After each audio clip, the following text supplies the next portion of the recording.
Okay lang sila ng lahat. So, ano nangyayari sa aking camera? What happened? Wait lang. Ay, parang madi. So yan guys, magha-harvest tayo sa ating ipon. Ayan, ating alkansya. So, tingnan natin kung magkano yung naipon natin ngayon. Guys, ito yung saboy na mano. Ito yung saboy na mano challenge.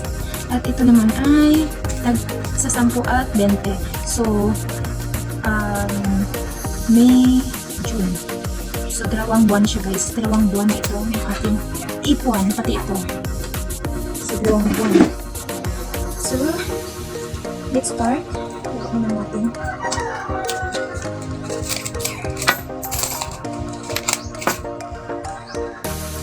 So, bago pa lang lahat guys. Ay, thank you so much sa inyong lahat. Sana panoorin nyo hanggang dulo itong aking video. Ano nangyari sa aking cellphone? Parang bumibili. Yan. Makikisama ka.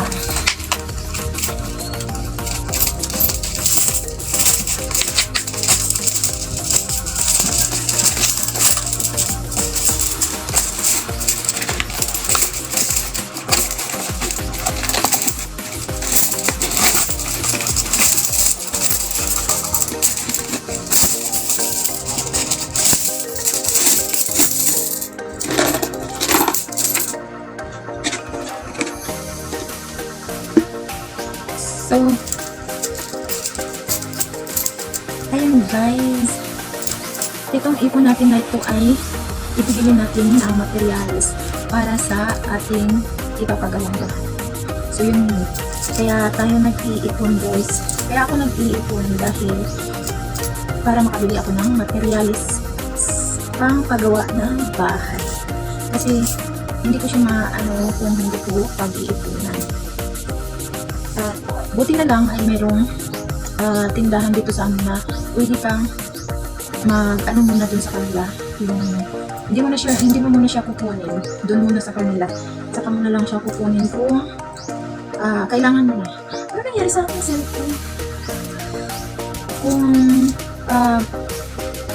magpagawa ka na guys. Yan. Pwede mo na siya. So guys, samahan niyo ako magbilang sa ating naipon na po. Tingnan natin kung magkano yung inabot ng ating ipon na 2 months. 2 months. No, ano nangyari sa aking cellphone? Hindi na siya. Yung tsura ko, kagad na yung buko. Napakainit kasi guys. Kaya ano.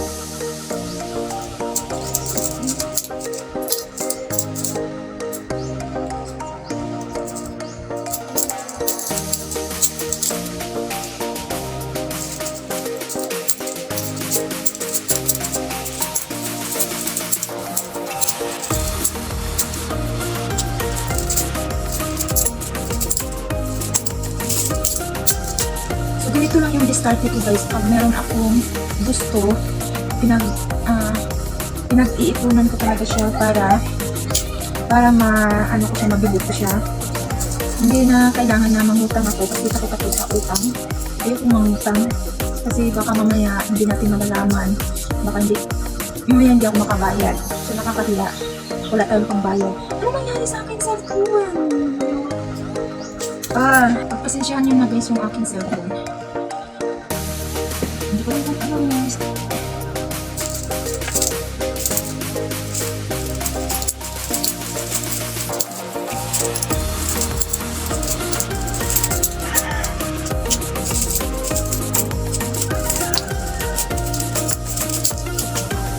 kaya kayo din guys, alam kong kayang-kaya nyo rin na gawin, mag-ipon para hindi na kailangan mangutang kayo kung meron kayong gustong bilhin, meron kayong gustong pag-ipunan.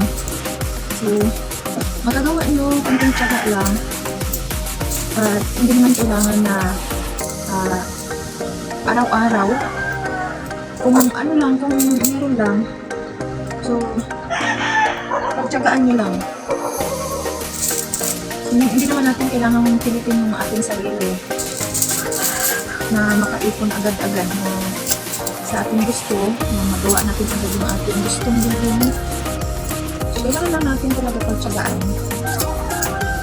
para matupad natin yung ating pangarap.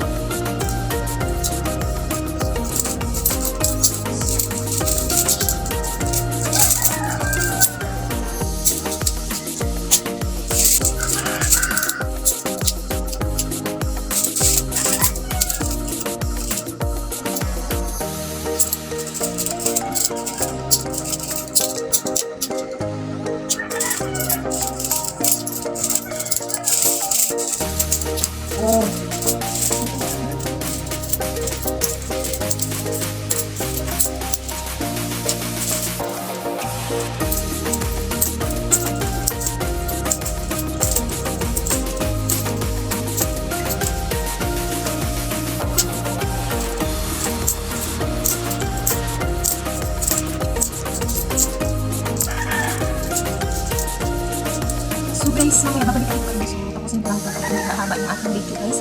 So, natapos na tayong magbilang, guys. So, ito yung ating naipon ng tag 20 at 10. So, ito tag 200 bawat tumpok, guys. So, 1, 2, 3, 1, 2, 3, 4, 5. So, 1,000 bawat linya. So, 1, 2, 3, 4, 5. So, 5,000 yan. At meron tayo dito ng tag 10. Ganon din siya, guys. So, 1,000 bawat linya. So, 5,000, 5, 6, 7, 8, at ito 200, at ito naman ay 50. So, 8,250 yung naipon natin, guys, sa tagsa 10 at 20. At dito naman tayo, guys, sa ating buhay na manod. So, ito yung ginagawa ko dito, guys, ay 3 tao. Yung unang bibili ng 3 tao. So, ito yung naipon ko. Buhay na manod natin sa 3 tao.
Yan, pasensya na guys, maingay kasi umulan dito sa amin.